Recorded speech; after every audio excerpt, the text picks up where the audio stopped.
Grâce à Dieu. Bonjour mes amis. Que Dieu vous bénisse tous. Il bénit ceux qui veulent sa bénédiction, ceux qui croient dans sa bénédiction, ceux qui croient dans son existence, ceux qui croient que lui, comme Père, veut les bénir.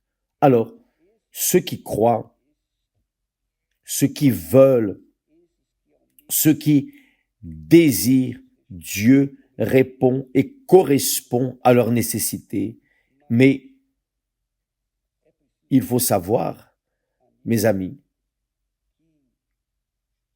que Jésus est venu pour tous, mais tous ne croient pas en lui. Mais ceux qui croient, c'est-à-dire ceux qui se livrent, ceux qui assument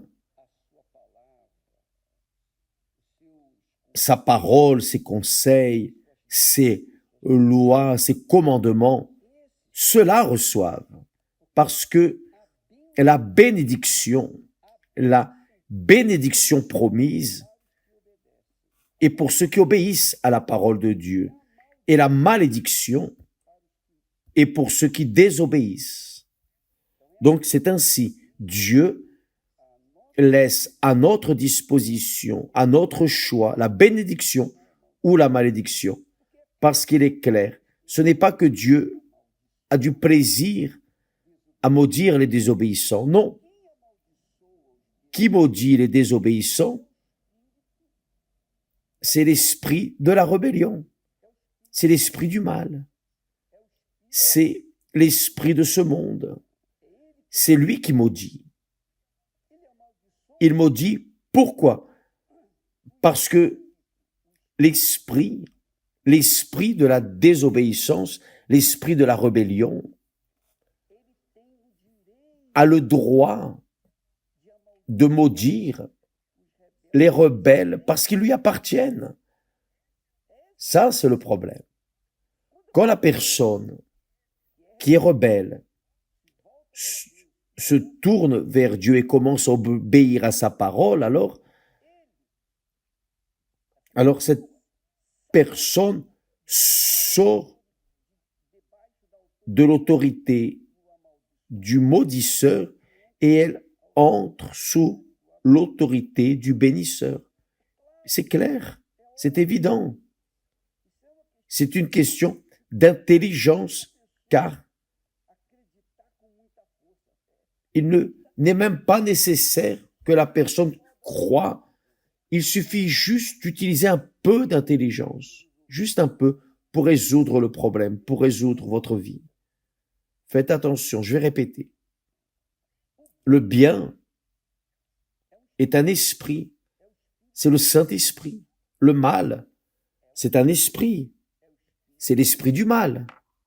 Donc, le bien a l'autorité sur ceux qui obéissent.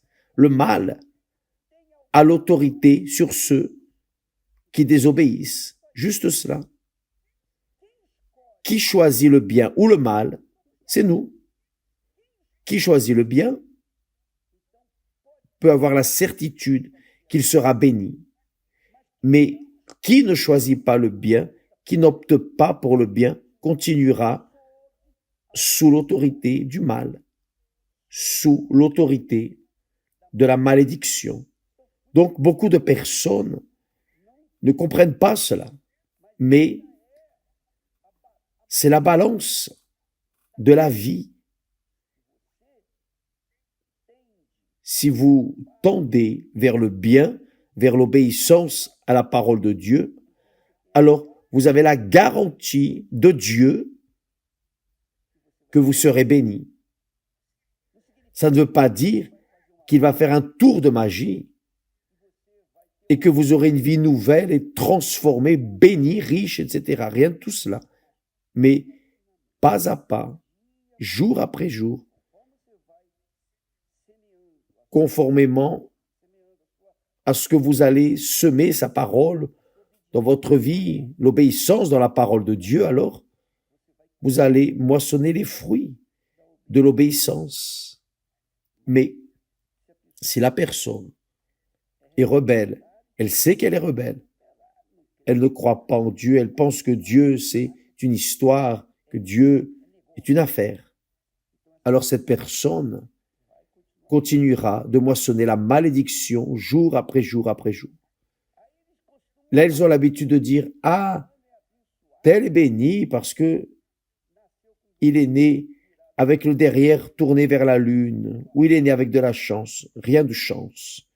Moi, personnellement, je veux que ma chance aille en enfer.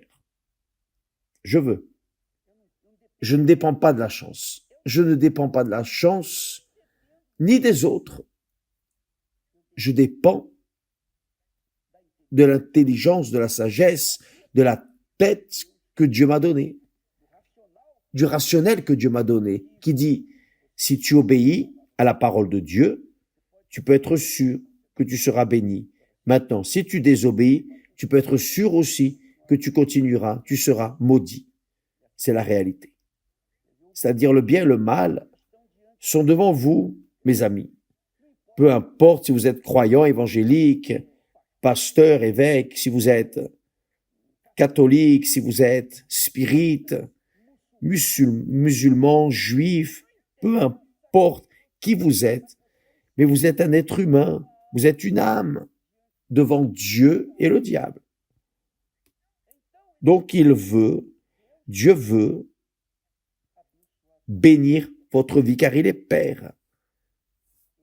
Il est Père, c'est-à-dire le Créateur, l'origine de toutes les choses. Cependant, le mal a l'autorité sur ceux qui se rebellent contre Dieu. C'est cela. C'est ce qui est arrivé dans le jardin d'Éden et vous le savez. Adam et Ève ont désobéi, donc ils ont été expulsés de la présence de Dieu. Et là, le diable a fait la fête. La première chose qui est arrivée, ça a été le propre frère Caïn qui a tué Abel. Pourquoi? Parce que Caïn est né d'un péché. Il est né d'un péché. Non de la relation conjugale entre Adam et Ève. C'était pas cela. Non. Il est né avec ce stigmate de rébellion.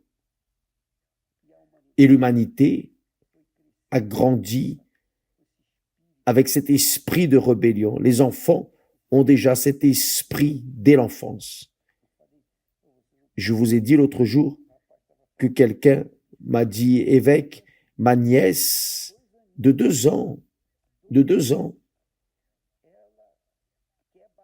veut frapper l'enfant qui est né, qui est nouveau-né, parce que sa mère lui donnait le sein. Elle a été jalouse. Un enfant de 2 ans était jalouse. Et elle frappait, voulant frapper l'enfant, le bébé. C'est-à-dire, l'être humain naît déjà sous la rébellion, le péché. La Bible parle de péché, naît déjà dans le péché. Ses racines, ses origines, son ADN est du péché.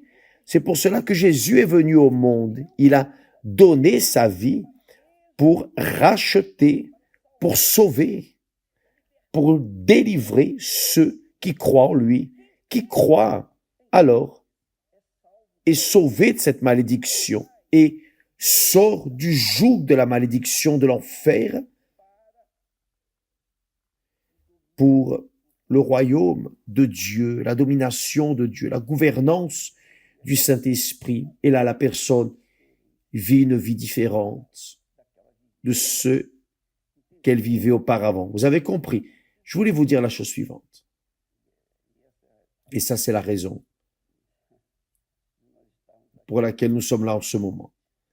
Le Seigneur Jésus a dit, faites attention, Jésus a dit, le dernier jour de la fête, le jour de la grande fête, la fête la plus importante, la fête la plus importante du judaïsme. Et Jésus est allé à cette fête, honorer cette fête, la fête des tabernacles.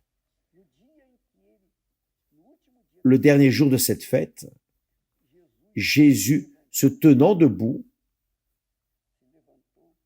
s'écria,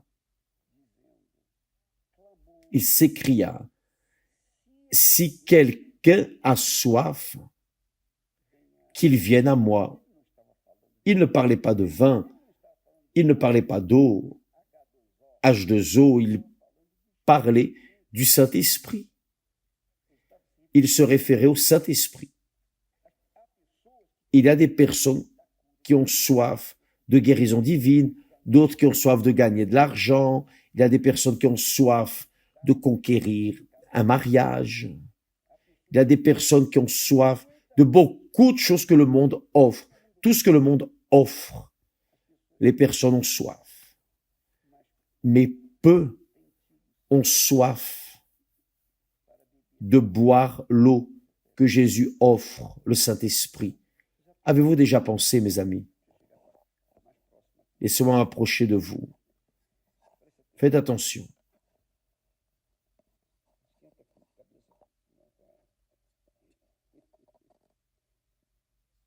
Faites attention. Très attention. Avez-vous déjà imaginé de recevoir l'Esprit de Dieu, l'Esprit de la propre bénédiction? Avez-vous déjà imaginé avoir le Saint-Esprit en vous, conduisant votre vie, vos pensées, conduisant vos idées, conduisant votre âme, votre cœur? Oui, c'est ce qui m'est arrivé. Lorsque j'avais 19 ans, le Saint-Esprit est venu sur moi. Et dès lors, je suis devenu un amoureux, la même passion que Jésus avait, il me l'a transmise. La même passion que le Seigneur Jésus avait lorsqu'il était dans ce monde, il me l'a passé, son esprit. Et il passe à toutes les personnes qui ont soif. Je n'ai pas été seulement l'unique privilégié, je n'ai pas été un élu parmi toutes les personnes. Non, j'étais un élu de plus. Un élu de plus. Vous aussi, vous avez été élus, mes amis. Si vous n'avez pas encore reçu l'Esprit du Seigneur Jésus, c'est parce que vous ne vous êtes pas encore livré à 100% pour lui. Parce que, comme nous avons dit la semaine passée, le Seigneur Jésus a dit que Dieu ne nous a pas donné l'Esprit avec mesure. S'il ne nous donne pas l'Esprit avec mesure, vous pensez qu'il accepte notre vie avec mesure? Bien sûr que non. Évêque, pourquoi est-ce que je n'ai pas reçu le Saint-Esprit? À cause de cela, vous n'avez pas tout livré. Vous avez livré une partie de vous. Peut-être que vous avez donné 99% de votre vie, mais il est resté 1% avec vous. Donc ça ne sert pas. C'est tout ou rien. Vous voulez le Saint-Esprit ne vient pas à 99% sur nous. C'est 100% la plénitude du Saint-Esprit. Jésus a dit, celui qui croit en moi, comme dit l'Écriture, des fleuves d'eau vive couleront de son sein. Couleront de son sein. Cela en relation au Saint-Esprit. Donc, non seulement moi, mais tous mes collègues, les pasteurs, les évêques, les ouvriers, les ouvrières, les membres de l'Église universelle qui ont déjà reçu le Saint-Esprit, nous avons le même esprit. Le même esprit. Et qui a le même esprit de Jésus? pense comme Jésus, agit comme Jésus, prend des décisions comme Jésus prendrait, bien sûr,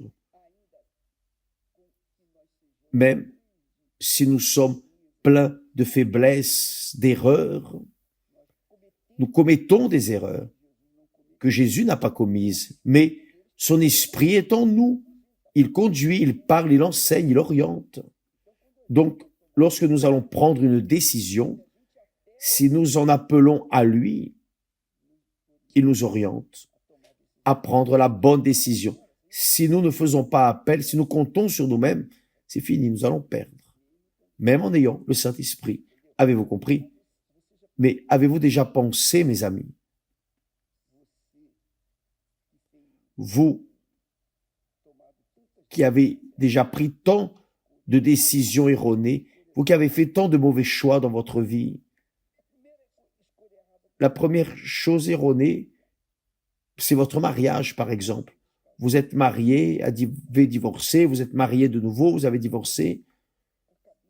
Vous tapez la tête contre le mur. Pourquoi? Parce que vous n'avez pas eu la direction du Saint-Esprit.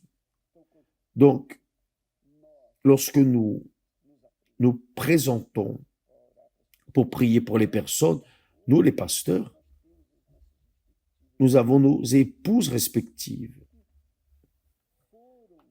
qui ont été données, orientées, qui ont été dirigées qui ont été choisies par le Père lui-même. Dans le passé, c'était le Père qui choisissait la fiancée pour son fils. Dans le cas d'Abraham, Abraham a envoyé son serviteur chercher une fiancée pour son fils Isaac. Abraham représente le Père. Rebecca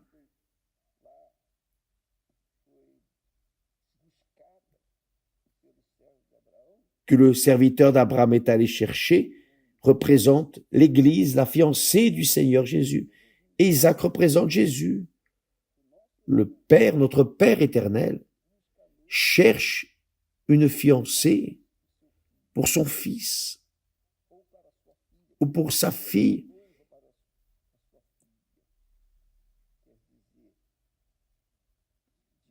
Devant Dieu, il n'existe ni homme ni femme, il existe des esprits. Qui est né de Dieu est spirituel, est esprit. Donc il cherche la fiancée de Jésus, qui est l'Église, est composée de tous ceux qui sont nés d'eau et du Saint-Esprit. Donc le Père lui-même cherche la fiancée pour son fils. Le Père lui-même cherche le fiancé pour sa fille. Mais c'est ce qui arrive lorsque nous avons son esprit. Mais lorsque nous ne l'avons pas, nous restons assoiffés. Les personnes ont soif des choses du monde. Elles veulent conquérir ceci, conquérir cela. Mais comme on a dit hier, le royaume de ce monde a un délai de péremption, mais le royaume de Dieu est éternel. Donc, à cause de cela, qui a l'Esprit de Dieu ne meurt jamais. Jésus a dit cela. Jésus a dit, celui qui vit et croit en moi ne mourra jamais, ne mourra jamais. Donc la mort qui effraie le monde entier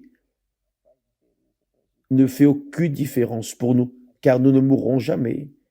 Quand je dis nous, nous qui avons le Saint-Esprit, et c'est ce que Jésus veut vous donner. C'est pour cela, venez ce mercredi.